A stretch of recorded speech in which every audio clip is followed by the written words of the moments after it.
What's going on with you guys? Welcome to another episode of Quick Learn. And in today's episode, I will teach you how to boost your posts on LinkedIn. So this one is pretty easy. So let's get it started. So first, open your LinkedIn. If you don't have a LinkedIn account, you can just create one. It's pretty easy.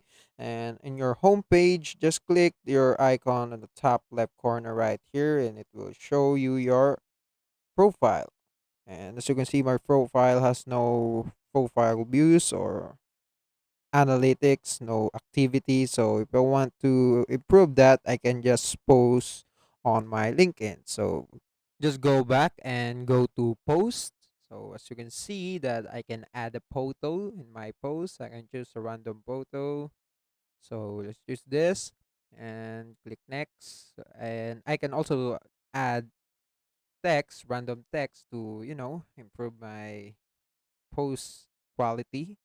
And as you can see, my post is being uploaded. So it is uploaded successfully and I can just view it.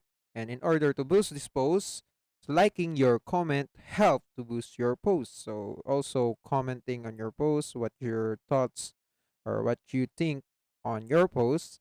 And also you can just repost it and repost with your thoughts also. And lastly, you can send it to bunch of people that has a huge following, that has huge followers, and it will absolutely help to improve your posts on LinkedIn. And that's it for today's episode. If you want more to this channel, please like this video, click the notification bell, and don't forget to subscribe. See you in the next one.